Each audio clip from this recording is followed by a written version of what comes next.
This episode of Food for Thought is brought to you by the listeners of this podcast. That means you listening right now. You can show your support for this podcast by becoming a patron. You can go to joyfulvegan.com or you can go to patreon.com/Colleen Patrick-Goudreau. You can also just click on the links in the show notes here and you can choose the level that's right for you. Thank you so much in advance. Today's episode is Black Cats and Halloween, the history behind the superstition.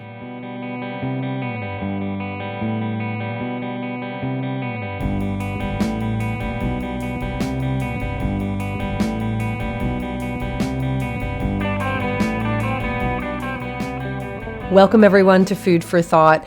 My name is Colleen Patrick-Goudreau. I am your host. You can learn more about who I am and what I do by visiting my website, joyfulvegan.com. Welcome to the 17th year of the Food for Thought podcast. I hope you're enjoying it. If you have been listening that long, well done you.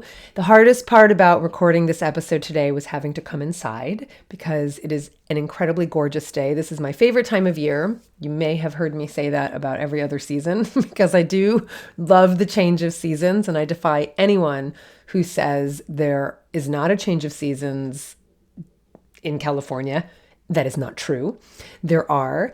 And this time of year, autumn, is a really magical time of year. It's actually the warmest time of year here in Northern California. Summer is actually quite cloudy and foggy and cold and unpleasant, in my opinion. But autumn is just sunny and beautiful. And of course, there's this gorgeous low light and there's just a beautiful smell in the air. It's fall. I also love this time of year because I love Halloween. I love the harvest season, especially when it comes to cooking and baking. I love this time of year. It's my husband's birthday on October 27th, and we usually have a party and a costume party for Halloween and to celebrate David's birthday. And I like doing topical, thematic, seasonal episodes, of course, as they relate to the theme of this podcast, animals and food, etc.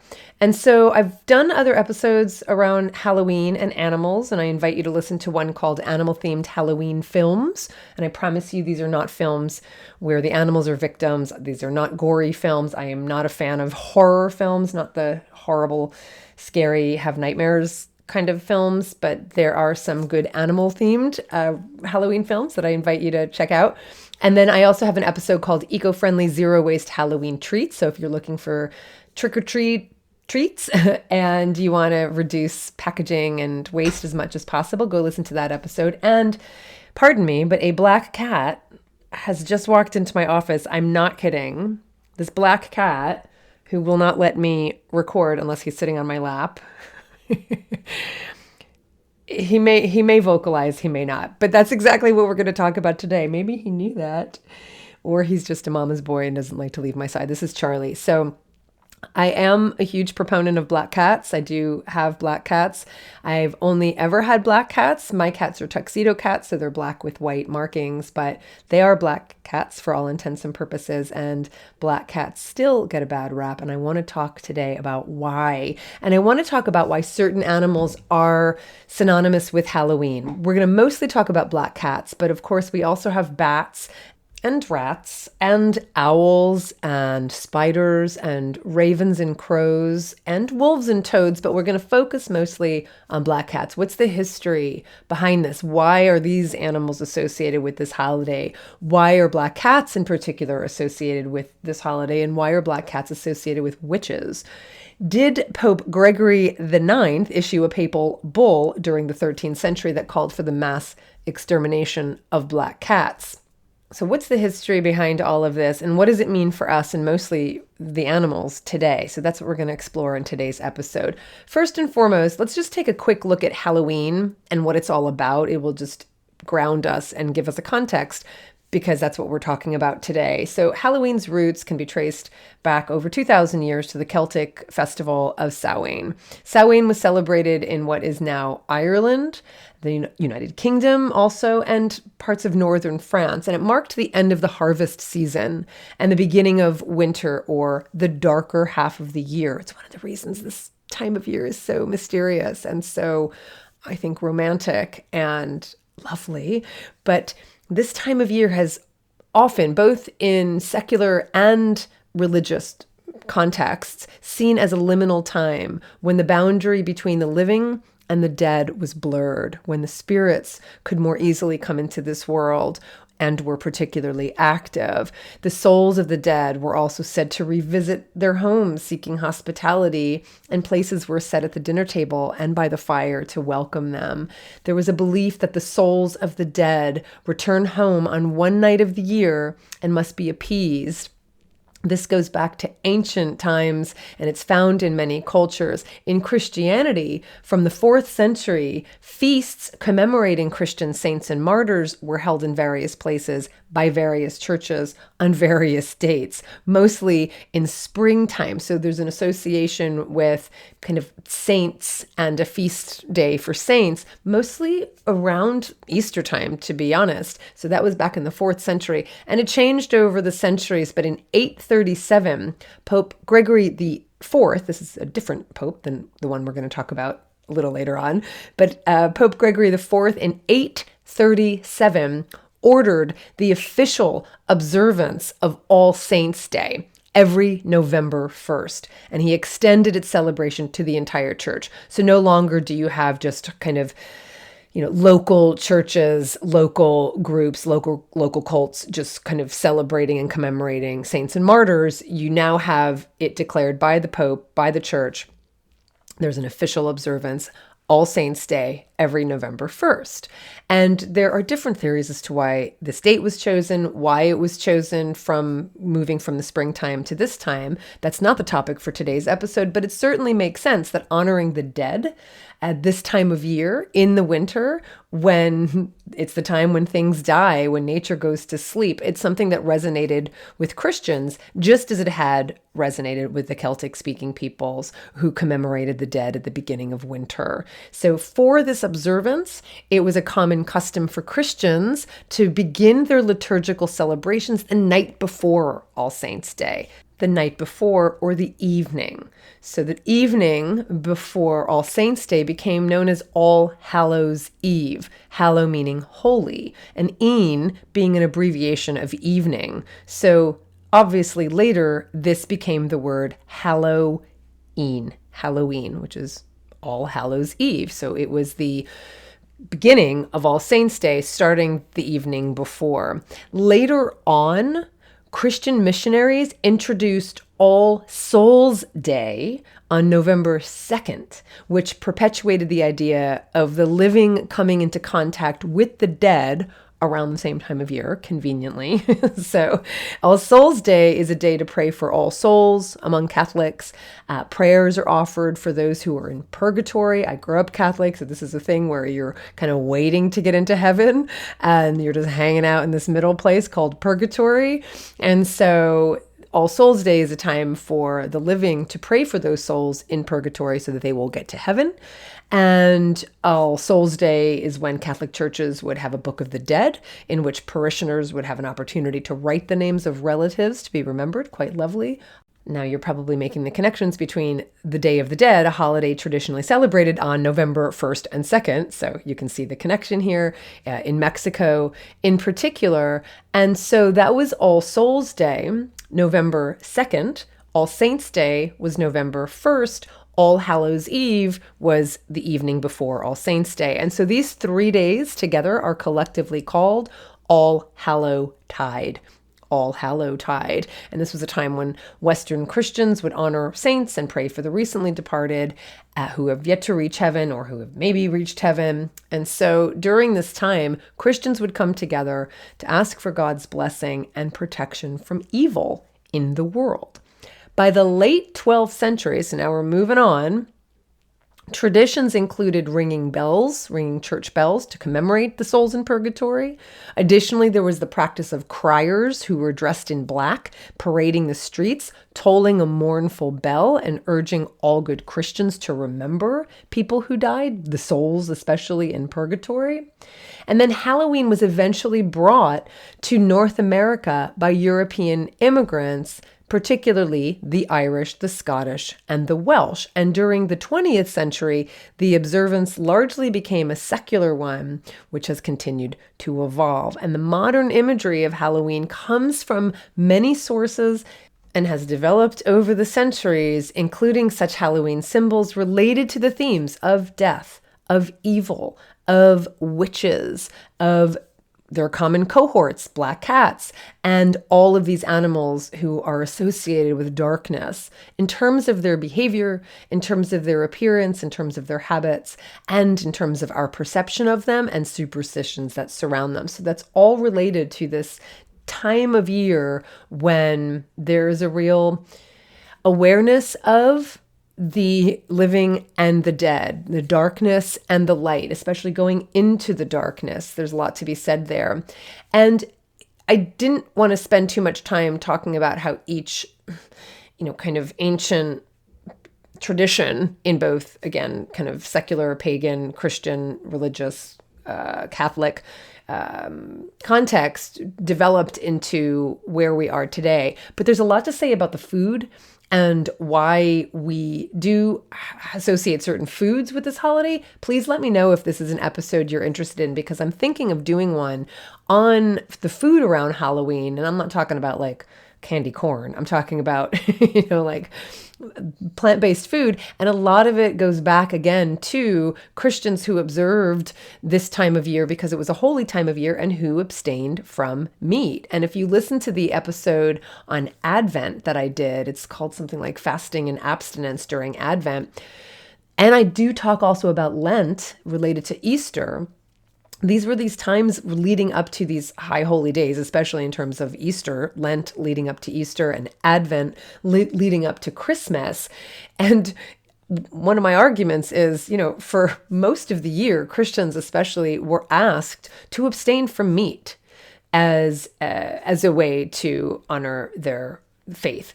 So here we are again at another tradition, another observance, another festival, feast days, specifically related to the saints and martyrs and the dead. And once again, you have the parishioners being asked to abstain from meat.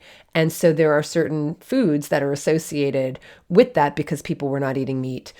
And of course, some of it has to do with the fact that we're in the harvest season, so people would associate apples, obviously, with this time of year, for instance, or persimmons or pomegranates, because that's what was being harvested this time of year. But there's also more to be said. And if you're interested in that, let me know. I'm kind of leaning towards it, but I'd like to hear your feedback.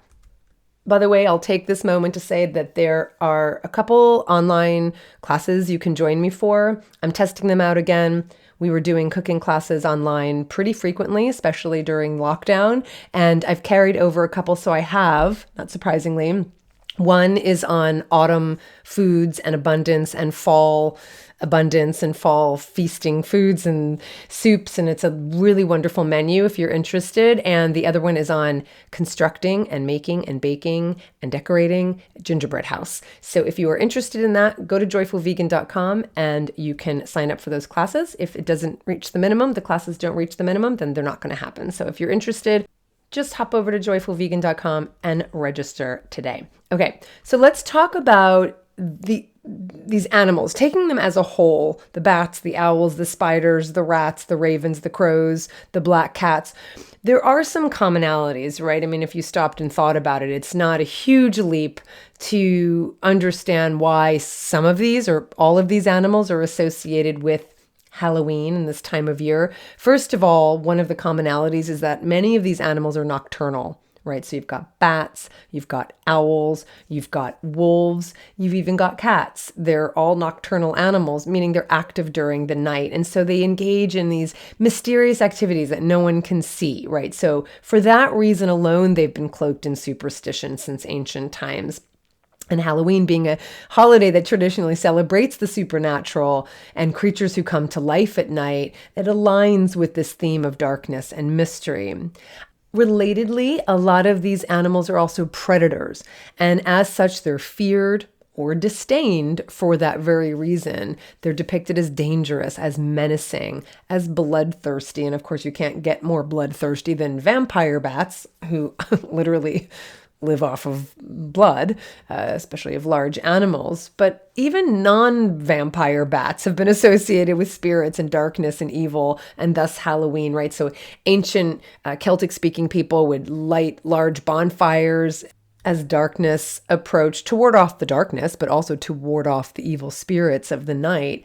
And the glow and the warmth of the fires attracted mosquitoes and other flying insects, which attracted hungry bats, who would swoop and dart in and out of the bonfire's light in search of their prey. So they've been associated with, again, kind of the night and the darkness and Halloween. By virtue of their appearance, of course, many of these animals are black, and that color has long been associated with mystery, with the unknown, with fear, with evil, with death, with mourning. I mean, mourning, not morning, but mourning, right? And so we have crows and ravens and bats and wolves and cats, all of whom are black. Well, black cats are black and black wolves are black, but bats and rats and ravens and crows, all black. Related to that, you've got these animals who are associated with dark, hidden places, such as caves and caverns and dens, bats in caves and caverns, wolves in dens, owls in trees. They're heard, but you can't see them, right? Bats and crows and ravens, too dark at night to see. So you only see their shadowy silhouettes, or you just hear them, or spiders who usually hide, or they spin webs in dark corners and abandoned places. So the idea of being hidden, that adds to the mystery of these animals. And then we have the stories going back hundreds of years, both in the oral tradition as well as in the written tradition of literature and folklore. We have movies that depict these animals in ways that have captured our imagination. So a few examples are Bram Stoker's Dracula and countless other vampire-themed movies who portray bats as supernatural and eerie, sometimes evil, right? You have Shakespeare, who characterized crows and ravens as harbingers of evil and doom in Macbeth and Othello. Same with Edgar Allan Poe's poem, The Raven, portrays the bird as a harbinger of doom.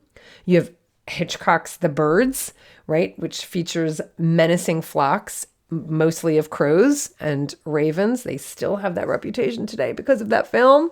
I mean, we go back to like Little Red Riding Hood and the big bad wolf, who's a symbol of danger and deception. And of course, you have werewolves. So wolves are ever changing. They're unpredictable. They're untrustworthy. They're dangerous, right? Even a collection of crows is called a murder. And just in general, we have horror stories and horror films that have featured these animals in ominous and supernatural contexts. So in all these ways, we have popular culture perpetuating the idea that these animals are, again, kind of aligned with darkness, evil, mystery, etc. Superstition, I mean, just historical superstitions or superstitions that are rooted in history that have played a role in the association of these animals with darkness and Halloween. Black cats in particular, who were believed to be connected to witches, and their presence on Halloween was thought to bring bad luck. So let's talk about witches and the occult and black cats, because black cats have been associated with witches and Satan and Halloween for a very long time. When did this start? How far back can we trace this association? What are the social and cultural implications and consequences of such an association? Now, for the record, black cats do have some positive associations in some cultures, in some Celtic-speaking nations, in Japanese folklore, but in most Western cultures, black cats have typically been looked upon as a symbol of evil omens, specifically being suspected of being the familiars of witches, or actually shape-shifting witches themselves. So witches who turned into cats. And so you can't trust a cat, because if there's a cat who crosses your path, it might be a witch who is just in the form of a cat. And so, of course, that would be an evil omen. And so this goes back hundreds of years to the Middle Ages, when these dark cats, these dark felines, were considered a symbol of the devil, because the devil could also change and shapeshift, and they could change into cats. That's one of the forms they would change into. So if you saw a black cat, could be the devil, could be a witch, could be just some dark magic happening. And so black cats have been associated with that for hundreds of years. Hundreds of years. And so we talked a little bit about the color of cats and black animals being associated with darkness and mystery and evil. But really, it's not just black cats. Cats in general were seen as the devil's minions. It wasn't just a black cat. It was all cats. But black cats did kind of get landed on as the ultimate kind of minions of the devil, right? It wasn't like just tabby cats, but black cats in particular. And so it goes back to cats just in general who have long been misunderstood and maligned, yes, revered in some cases, but it really depends on when we're talking about, what culture we're talking about, how long ago we're talking about. And this is not a history on cats, this episode, but we have to go back a little bit to understand again how cats' reputation changed over the years. So the bonds between humans and cats can be traced to some of the world's earliest civilizations. I don't even have to say it because you know for sure. Ancient Egypt stands out as the most obvious. Even those of us who are not versed in ancient history or ancient Egyptian history know the association between cats and Egyptians. And it's true. In ancient Egypt, cats held a sacred status, with the goddess Bastet frequently portrayed in feline form, occasionally embodying the qualities of a powerful lioness. So the act of harming a cat was strictly prohibited. And according to Herodotus, the Greek historian Herodotus, when a domestic cat passed away, it would lead to a household-wide period of mourning, including the shaving of eyebrows. And when a cat died, families would bring the cat to the revered city of Bubastis for mummification and burial in consecrated repositories. So by virtue of that alone, it's evidence of how revered cats were in this culture. Now, when it came to the ancient Romans' opinion of the cat, on one hand, the domestic cat lacked the qualities of duty and obedience and loyalty that the Romans highly valued. On the other hand, the cat inherently embodied traits of freedom and independence and autonomy, which were qualities that the Romans unmistakably admired. So in that vein, the Romans regarded the cat as a symbol of freedom, representing the goddess Liberta, Latin for liberty or freedom. And Liberta was a minor but widely worshipped Roman deity. And she's often depicted with a cat. If you want to see what Liberta looks like, just think about the Statue of Liberty. That's basically based on this Roman deity. And also in Roman mythology, there are several tales of the goddess Diana transforming herself into a cat, being a huntress and all of that. Now that may have come from Greek mythology. The Romans obviously took Greek gods and goddesses and made them part of their own family of gods and goddesses. In this case, they took Artemis, who was the Greek goddess of war and hunting, and they made her Diana in the Roman pantheon. But the point is, that was a positive depiction of her. Now, when we move to ancient Greece, cats are not mentioned very often in Greek literature, although Aristotle observed in his History of Animals that female cats were naturally lecherous. Aristotle didn't have a lot of good things to say about animals, to be honest. You had Plutarch, who associated cats with cleanliness. Pliny connected them with lust. So still today, we associate cats with lust and lechery. Aesop linked them with cunning and deviousness. So again, this is often how cats are still depicted. It's like thousands of years later, we're still talking about them like that. And subsequently, the Greeks blended their own goddess Artemis with the Egyptian goddess Bastet and eventually transferred Bastet's cat-related attributes to Artemis. So you had some positive depictions of cats in ancient Greece. In Ovid's Metamorphosis, during the gods' flight to Egypt and their transformation into animal forms, the goddess Diana, or Artemis, takes on the form of a cat. However, it's a mixed bag. In Greek mythology, you also have the cat's connection with Galinthius, who was transformed into a cat by the goddess Hera as a punishment. And so, because the cat was linked to the Greek goddess of the underworld. So you've got a bit of a mixed bag in the ancient world, but it turns pretty dark for cats when we get to the Middle Ages. During the Middle Ages, cats were generally disapproved of. At best, they were tolerated because they could control vermin, quote unquote, right? Rats, especially, and mice. And at worst, they were perceived as agents of darkness, and they were associated with Satan. So, not great. The association between black cats and Halloween can be traced back to various historical beliefs and superstitions. One of the most enduring is the medieval European belief that black cats in particular were witches' familiars, that they aided them in the dark arts. But what I think is really important is that in unpacking this, it's not simply that cats had a poor reputation because they were associated with witches. It's that they were associated with women and the feminine. For thousands of years, cats have been seen, and still are, as feminine creatures, carried over from Egypt, no doubt, where the goddess Bastet was associated, not only with warfare, but also with motherhood and fertility and the cat. Right? And so the cat has long been seen as a feminine creature. The Norse goddess Freya is also associated with the feline. It was believed that she had a chariot pulled by large cats. You have another very powerful female figure associated with cats.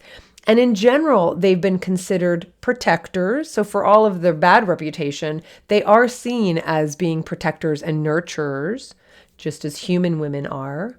What's more, being nocturnal, cats are associated with the moon, with the night, both of which are considered feminine. The moon is considered feminine, right? The night is considered feminine. And cats are often perceived as independent and mysterious creatures endowed with feminine characteristics of intuition, of having this enigmatic allure, and having a connection to the unknown. These are all traits that are traditionally attributed to the feminine. Even their bodies are seen as feminine. They're sleek, they're clean, they're agile. And you're probably thinking, oh, that sounds pretty good. Like there's nothing about that that's negative, but it's all negative if you consider the poor light in which women and the feminine were perceived in the Middle Ages, right? So you have the cult of the Virgin Mary in the High Middle Ages. You have the French Romantic tradition of courtly love, which elevated women's status. But women were also closely associated with Eve and the fall of man in the Garden of Eden. Women were considered innately sinful, lusty, and responsible for man's first fall. I'm using the language of what it would have been considered man's first fall, as well as whatever struggles each individual man after Adam had to endure. It's all because of women. So couple that with the negative associations of the sexuality of cats. They're nocturnal, they play with their prey, they scream during copulation. Equate that to women and to the patriarchal culture of the Middle Ages, and the cat and women are not to be trusted. And so it follows that you have this association of cats with suspicious women, with solitary women, with witchcraft, with the dark arts, with just darkness, with the night. And it's not a huge leap to cats and women witches, because witches were mostly considered women, being in cahoots with the devil. Obviously, that's a leap, but it's not a huge leap for people at this time. The devil that the early Christians genuinely feared. And so as a result, cats and women were seen as threats. Cats, like the women accused of witchcraft, tended to exhibit a healthy disrespect of authority. You can't tell cats what to do. They don't fawn like dogs, right? They might be helpful when it comes to vermin, but in the church and in this time, everybody was part of the church. Everyone was part of the church. Neither independent women nor independent animals were to be tolerated. And so, as I said, at some point, we don't have the exact moment, but at some point, the pairing of witches with cats narrowed to black cats, those cats, black as night. And they were believed to be the companions of witches in medieval Europe. And some people even thought witches were reborn as black cats, right? And so, given the belief in medieval Europe that the devil and witches were capable of taking the form of black cats, it makes sense that the superstitions surrounding crossing their paths developed. As I said earlier, it was a prevalent myth where many people believe that Satan could turn himself into a cat when socializing with witches. And so a black cat crossing your path could be on a mission from a witch, could be the devil in disguise. And so this superstition has persisted, and it persists today. People are still, they still have a superstition. If a black cat crosses your path, it's still considered a bad omen. And so it was believed that witches made pacts with the devil and used black cats as their familiars. These familiars were thought to assist witches in performing malevolent magic and carrying out evil deeds. And black cats were thought to be involved in satanic rituals, which added to their reputation of being sinister. And in both Celtic and later Christian traditions, black cats were also linked to notions of bad luck and evil. They were seen as omens of impending doom, reinforcing the association with Halloween. Now, this is when we get to this legend, this myth, this story that Pope Gregory IX issued a papal bull in the 1230s, in which he declared that all cats were the instruments of Satan and that all cats should be killed, especially black cats, who were particularly Luciferian. So that is this persistent myth, story, legend, and it's popular and it's persistent. And it's one that emerges from the church's theological thinking around cats, all the things I've just described about Satan and demons and such, right? Because cats fly in the face of the Christian idea of God putting the natural world and its creatures here for humanity's benefit. People can make all manner of animals do what you like, but you can't really make a cat do anything. I can lure my cats with my affection and love. But it's true, right? I mean, that's one of the things that's so wonderful about cats is that they are incredibly autonomous, and that's one of the things that makes them problematic for a lot of people. And so that, according to the medieval church, is not because they're just different and interesting beings, but it's because they are invested with the spirit of the devil. And so that's how cats were viewed. And so is it true? Did the Pope call for the culling of all cats in Europe? So let's take a look at what's going on at this time that inspired this papal bull, because there is a papal bull written in 1233. Now I'm going to jump ahead and just say, if the word bull, because it is spelled B-U-L-L, is an etymology, and if you don't know what an etymology is, I'll tell you, it is a animal-related word or expression. I coined that term to talk about all of the words and expressions we have that come from animals, and you can go check out my spin-off short running podcast called Animology.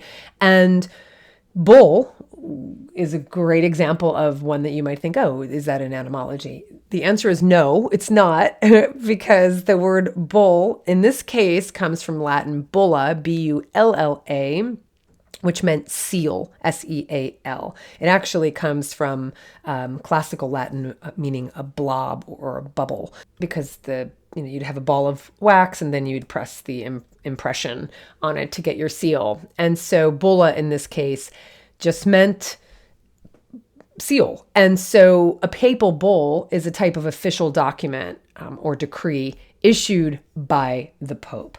And so you do have this papal bull in 1233. It's called Vox Rama. And you do have cats mentioned in this particular papal bull. So let's talk about what this bull was all about and why people think that he was calling for the basically genocide on all cats. And so the 13th century was marked by profound superstition and witnessed the beginning of the demonization of heretics by the church. So if you don't know what heresy is, in religious terms, heresy refers to any belief that significantly deviates from established beliefs or customs, especially those acknowledged as the standard beliefs or customs or doctrines of a religious institution. Heretics and heresy, they're in Judaism, they're in Islam, they're in Christianity. But in this case, as far as the Catholic Church was concerned, any heresy was considered something that had to be just kind of completely blotted out. It had to be completely removed. So heretics at this time, and you're getting a sense of what the superstition was at this time, especially when it came to Satan, and people really believed that this was an evil incarnate and would walk upon the earth, and you could see the devil, but you couldn't necessarily identify him because he was hiding in all of these forms like black cats, forms like bats, forms like witches. And so there was the devil incarnate in these beings.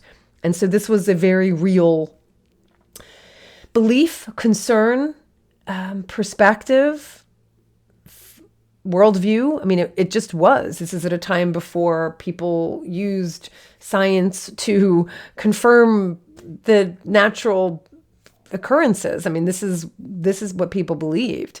I know it's really hard for us modern folk to kind of wrap our brains around that, but this is what people believed. And so in the 13th century, there was so much superstition around heretics who were accused of lacking belief in the Catholic faith, and the blame was put on the influence of the devil. So if people were lacking belief in the Catholic faith, it was because of the devil. And so during this period, there was a push to dispatch inquisitors sanctioned by the Pope and local bishops to identify potential heretics.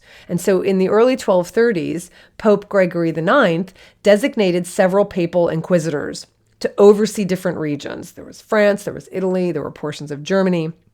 And one of these inquisitors was named Conrad von Marburg, who initiated an inquisition in Mainz, Germany, who got a little too much pleasure from his job. He liked his job a little too much. And so reportedly, allegedly, through the use of torture and terror and intimidation, Conrad claimed to have exposed a satanic cult that venerated devils in the guise of a demonic man and a sinister black cat.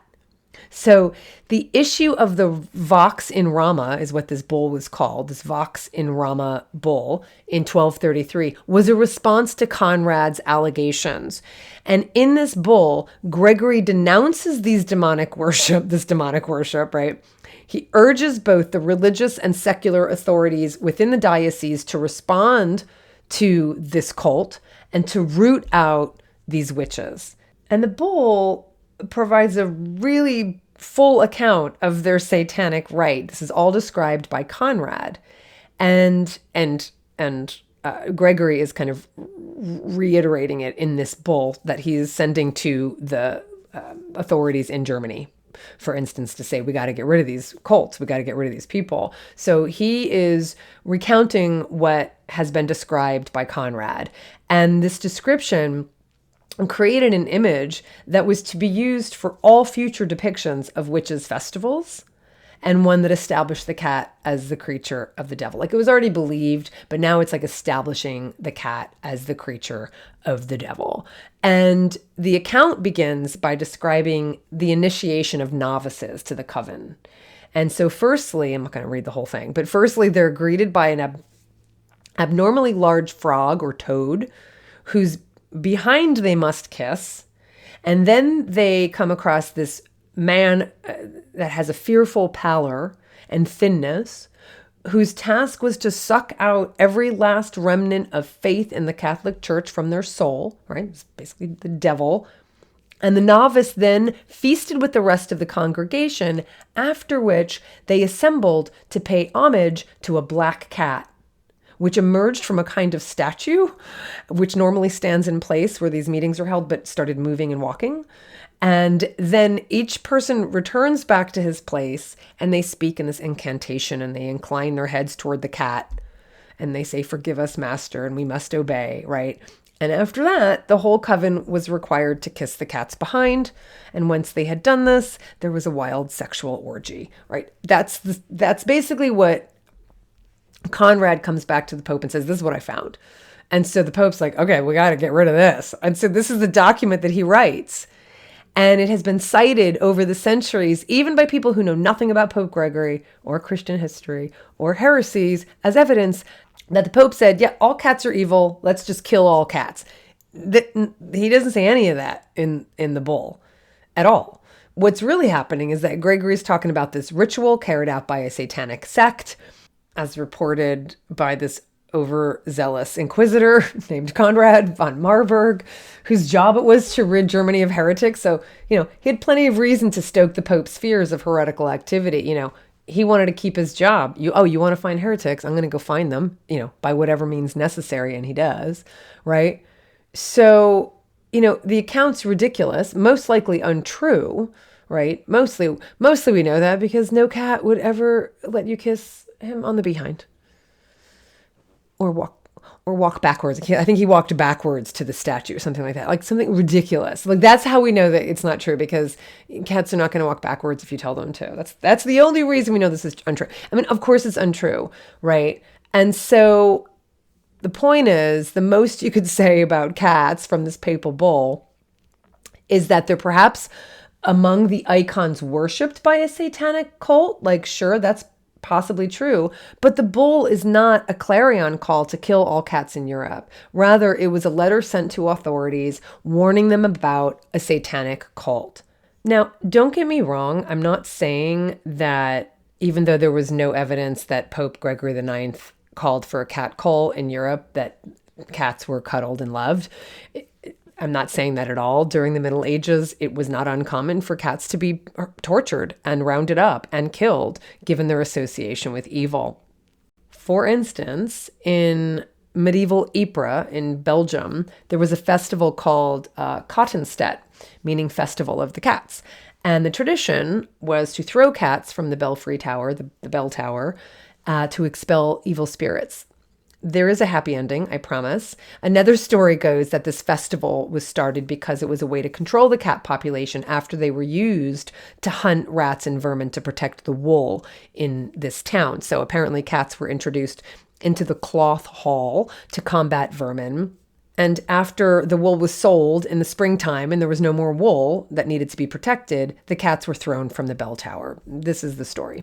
The last recorded event of this kind was in 1817. So there is evidence that this actually occurred. But since the 1930s, there has been an alternative version of Cottenstedt that you can see for yourself. You can experience yourself if you go to Ypres today, because every 3 years, on the second Sunday of May, there is a new Cottenstedt that takes place, and this is a lively procession that has about 2,000 participants. They're dressed in whimsical costumes ranging from cats and mice and witches and sorcerers to fairy tale characters. There's a huge parade where there's a collection of floats that depict cats and local legends and the history of Ypres. There's giants and medieval figures, and there's male and female cats striding alongside dancers and musicians through the town streets. It's super gorgeous.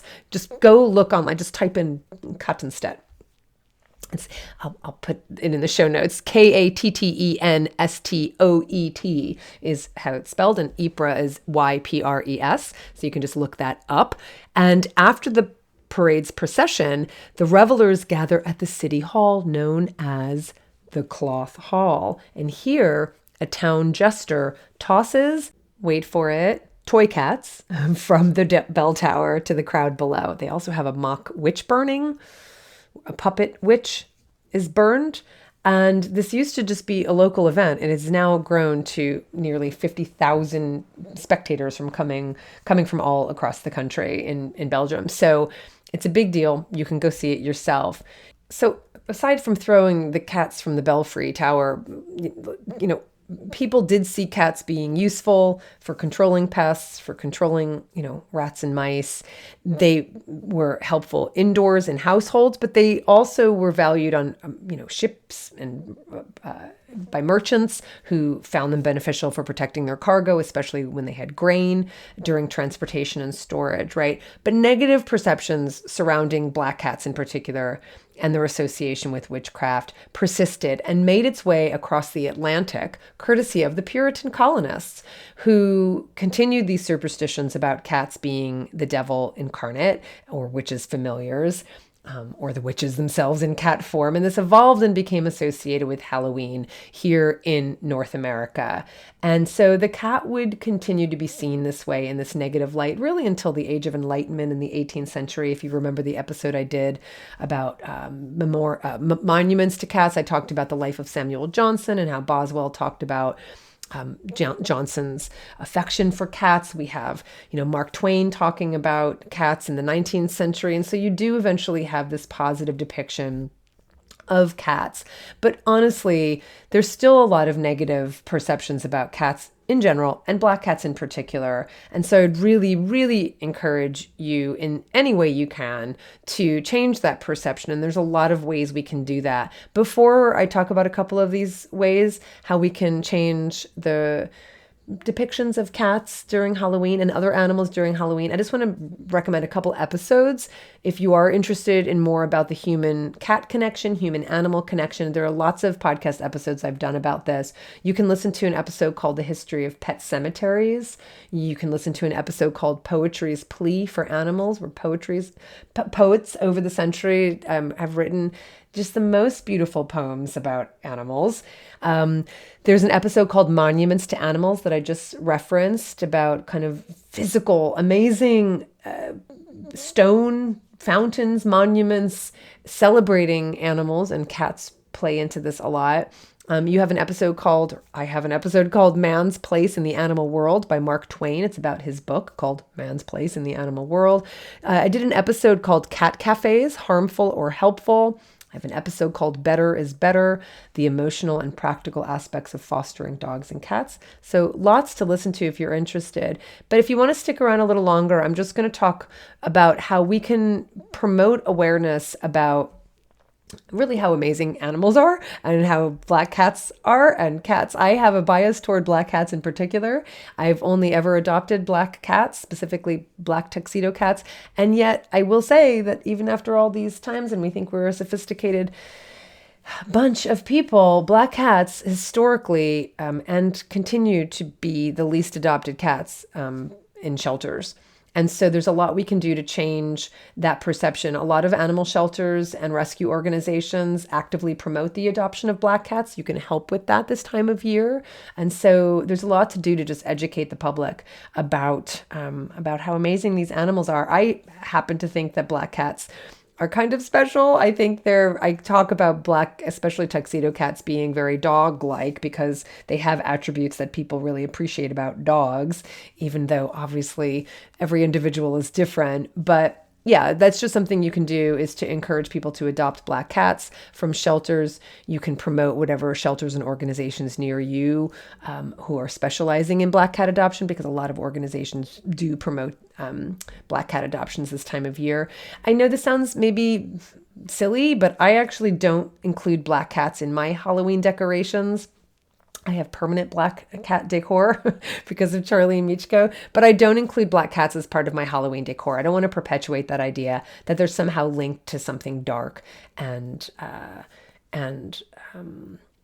nefarious. Now, I don't think Halloween is about nefariousness and evil. I actually do think Halloween in this time of year is a really special time to celebrate, oh gosh, all of the things that we associate with this season, which has to do with, the time that things do die before they come back to life again. That's really powerful. I think that's a really powerful idea. I don't think that's evil, but obviously there is so much associated with Halloween and evil. And I don't want cats to be part of that. And I don't want other animals to be part of that either. And so you've got that with rats. There was, I think the people moved, but down the street, because this time of year, our street every house is decorated for Halloween. And there is a house down the street where the people who used to live there, they used to put out kind of these rubber rats and traps, so the idea is like all these rats were like they were in the traps. And I hated seeing that. And they had like 10 of them outside on their front lawn. So one day when I was walking by, and I was so afraid they were going to see me through the window, I don't think they did. I think they would have said something. I removed the rats from the traps. I didn't steal the rats but I did remove the rats from the traps because I just hated this idea that they were promoting rats being used in these clap traps, like that kind of trap. And so I removed them. So that's another example of an animal who I think is they're intelligent, they're affectionate, they're family oriented, they're social, they're adaptable, they're resilient rats, and they just get the worst reputation, right? They just get the worst reputation as being dirty and, associated with epidemics and plagues and, they just get a really bad rap. So we can change that by obviously not depicting rats as being part of this kind of dirty, dark part of Halloween. I do have an episode called Humanely, humanely dealing with uninvited critters in our homes, because we did have rats for several years in our attic. And it took several years for us to find all the places they were getting in. And I was live trapping these rats. They're just adorable. I was live trapping them and releasing them. And at the same time, we were trying to find all the ways they were getting in. And so I have a lot to say about how to deal with uninvited critters. Bats were also considered witches' companions. And again, that just means that they were seen as being evil and nefarious and all of that. So bats continued to be wrongly demonized, and they are incredibly valuable in and of themselves, but incredibly valuable to our environment. They're adaptable. They are, they are pollinators, so keep growing those plants. They eat insects. They can eat over 1,000 flying insects in a single night. And they also spread fruit and seeds through their feces, like a lot of animals do. So bats are incredibly important. You can put again, you can change the way people think about it by the way we talk about these animals, certainly on social media. You can also hang a bat house to encourage them to your house. We put a bat house up, I don't know, several years ago. I have no idea if the bats use it. It's just way high up. I can't even see it. I mean, I can see it, but it's very high up. We do have bats where we live, but I don't know if I helped at all, but that's something you can do, and keep, again, planting those pollen-rich flowers. Owls have been a universal symbol for spookiness. I think owls are appreciated a bit more than these other animals are, especially these other birds like crows and ravens. But still, there have been people who see them as being kind of, dark and, I don't know, like messengers of evil, right? They've evoked fear in people. Again, you can hear them, but you can't see them. They're hidden. They're kind of mysterious. Of course, they're amazing. And I think people are always freaked out by predators, and they are predatorial birds. You can hear them. You can see them, killing other animals, but in that way, that's good because, they keep down the numbers of other animals. And so you can also put owl boxes, just like you can put up a bat box. Now, not every owl nests in boxes. Like we have great horned owls and we hear them every night, especially this time of year. It is the most wonderful sound. We hear owls every night. And I wanted to put up owl boxes. And so I actually did reach out to my wildlife group. There's a wonderful group called the Hungry Owl Project. I think it's associated with Wild Care up in San Rafael here in California, Northern California. But reach out to an organization in your area. I reached out because I was like, I want to help and I want to build an owl box. And I worked with the person there to identify the owls that we have here, and they are great horned owls, and great horned owls don't use boxes. So in the end, we don't need to build any boxes because they're just fine in the trees on their own in an open branch. They don't need boxes. But if you have screech owls or barn owls, you can help them out by building an owl box. So you can even go to the Hungry Owl Project, even if they're not near you, and they have tips for building the boxes. But just any animal that are demonized this time of year. Spiders are another example. Crows and ravens are another example. Toads are another example. So there's a lot of ways that we can change people's perceptions of these animals who are often demonized. I have more episodes you can listen to. I have one called How to Talk About Wild Animals. I have one called If You Care About Wildlife. You should just listen to that. I have one called Is Wildlife Tourism Bad or Good for Animals? One's called Helping or Hindering Wildlife When Baby Fawns Need Intervention. So lots about wildlife, and certainly how we talk about them makes a huge difference. How we frame them in our discourse and just in our interactions with other people when we're talking about any of these animals.